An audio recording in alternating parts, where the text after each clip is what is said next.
what we have done. We started out reading this story, Where the Wild Things Are. And after we read it, we talked about the characters in the story and what the places were and what we saw. And we decided to make it into a play. And the first thing we did was invite you all to come see the play. Then we made costumes for ourselves, and we made props, and we made scenery, and we practiced and play acted, and we all took turns pretending to be... The forest is behind the bed. That's right. We have 2 sceneries. We all got to take a turn pretending to be Max, and we all got to take a turn pretending to be the ocean waves and the ocean sound, and we all got to take turns pretending to be wild things. So what we're going to do for you today is we're going to do our play 2 times because everybody wanted to be everything. So if you'll be patient, and I'll give you a little heads up. In my notes, you've probably seen that I would prefer mittens over gloves. And today, with our Wild Things claws, you'll see why. But if you'll be patient, we'll go through the play 2 times for you. Are you all ready? Okay. Oh, and there's one other thing. At the end of our play, you can applaud at the end, but then we have a special song to do for you, too, before we switch. All right? Everybody ready? Hi, buddy. Hi, Daddy. Where the Wild Things Are. Story and pictures by Maurice Sendak. Are you ready, Max? Go ahead and stand up. The night Max wore his wolf suit and made mischief of one kind and another. Ow. His mother called him a wild thing. And he said, I'll eat you up. So he went to bed without eating anything. That very night, in Max's room, a forest grew and grew Stop with this.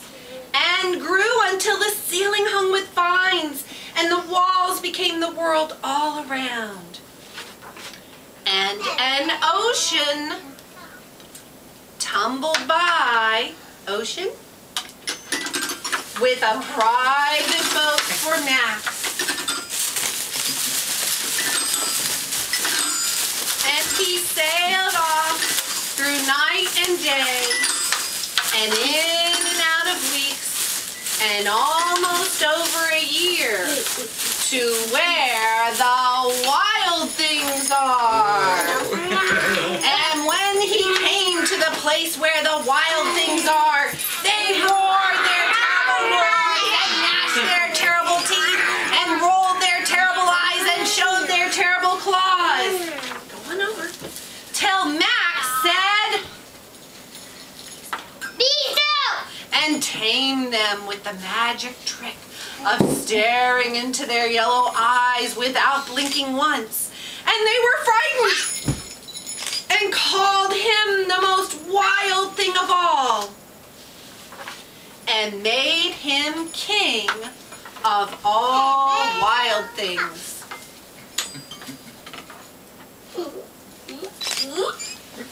Stand up, wild thing. And now, cried Max, Let the wild rumpus on! all right, wild things, have a wild rumpus. Who left this one? You can pick it up. Pick it up. Not me. Go ahead, Tessa, join the wild rumpus. Stop, stop. And then Max said, what did Stop! and sent the wild things off without any supper. Ow! Whoopsie. Yes. And Max, the king of all wild things, was lonely and wanted to be where someone loved him best of all. Then from far away across the world, he smelled good things to eat. So gave up being king of the wild things. But the wild things cried, "Oh, please don't go. We'll eat you up. We love you so." and Max said, No. and the wild things roared their terrible roars and showed their terrible claws and gnashed their terrible teeth and rolled their terrible eyes. Get me. But Max said goodbye and stepped into a private boat, okay, wild things, and sailed back over a year ocean and in and out of weeks and through a day and into the night of his very own room, where he found his supper waiting for him. And it was still. Let's say it together. Ready? It was still hot. The end. All right, now we're all going to be wild things for you. Are you ready, wild things? We are the wild things. We are the wild things. Hear us shout. Hear us shout. Stomping through the forest. Stomping through the forest. Better watch out.